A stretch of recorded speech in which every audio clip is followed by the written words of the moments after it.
ये part omega 3 fatty acid is important for our cardiac health. ये अच्छी चीज है, बहुत ही बेहतर है, आंसर है, no doubt. But omega 3 fatty acid means fatty acid या फैट जो है आपका ब्रेन, पूरे ब्रेन का जो स्ट्रक्चर है वो टोटल इलेक्ट्रोलाइट एंड फैट्स या फैटी एसिड्स के कोलाबोरेशन से उसका वर्क होता है।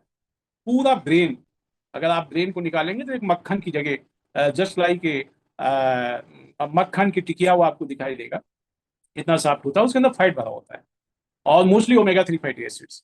जो आपकी मास्टर ग्लैंड है उसका जो संचालन होता है वो पूरी तरीके से ओमेगा 3 फैटी एसिड्स के द्वारा ही होता है। आप यूं कह सकते हैं कि ओमेगा 3 फैटी एसिड्स आपके बॉडी के each and every function, each and every metabolism, each and every metabolism का मतलब, मेटाबॉलिज्म शब्द कहने में बड़ा छोटा लग रहा है लेकिन है बहुत ही एक लंबी चेन ऑफ रिएक्शंस है।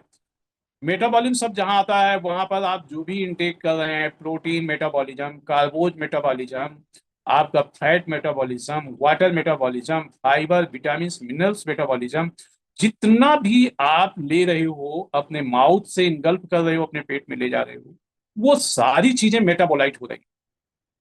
और उन चीजों में कौन से ऑर्गेनिक या इनऑर्गेनिक कंपाउंड इन्वॉल्व, जैसे फैट आपका ऑर्गेनिक कंपाउंड है, आपकी प्रोटीन जो है ऑर्गेनिक कंपाउंड है, आपका कार्बोज जो है वो ऑर्गेनिक कम इनऑर्गेनिक कंपाउंड है। तो ये जितनी भी सारी चीजें आपके बॉडी के अंदर जा रही हैं उन सबकी ईच एंड एवरी इंग्रेडिएंट्स की मेटाबॉलिज्म अलग अलग होती है।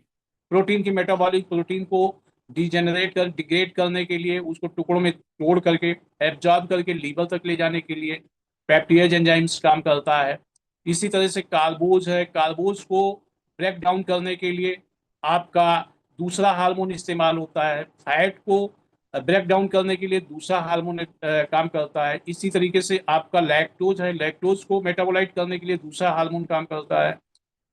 तो ये सारी चीजें बटी हुई है और इन सबको कंट्रोल कौन करता है? वो आपकी मास्टर ग्लैंड कंट्रोल करती है, पिट्यूटरी ग्लैंड कंट्रोल करती है। पिट्यूटरी ग्लैंड, फॉर एग्जाम्पल, जैसे आपने प्रोटीन इंटेक किया तो आपके बॉडी के अंदर प्रोटीन मेटाबॉलिज्म को प्रोसीड करने के लिए, for the proceeding of protein metabolism, pituitary gland specially as send chemical messengers to your liver.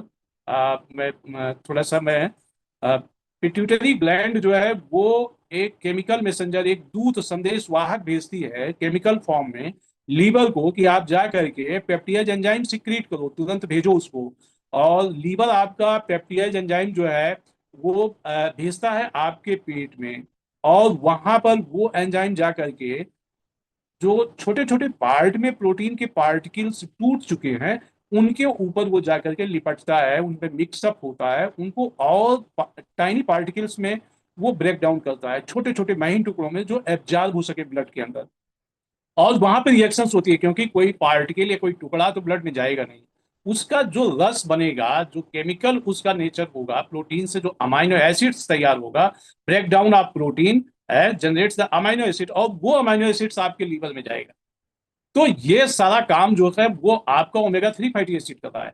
It's gently example, simply एक एग्जाम्पल मैं आपको दे रहा हूँ। तो मेटाबॉलिज्म एक बहुत बड़ी है, very long chain of reactions है मेटाबॉलिज्म। इसको सिंपली ऐसे बोल देने से ये समझ में नहीं आया, पूरे दिन का चैप्टर है, पूरे महीने का चैप्टर ये है। तो each and every metabolism is controlled and regulated by the omega 3 fatty acid, by the command of your master gland, your pituitary gland। इससे जा करके आपकी सारी चीजें होती हैं बॉडी के अंदर। So omega 3 fatty acid is very important. ठीक है, काम के part omega 3 fatty acid is important for our cardiac health. ये अच्छी चीज है, बहुत ही बेहतर है, आंसर है, नो डाउट।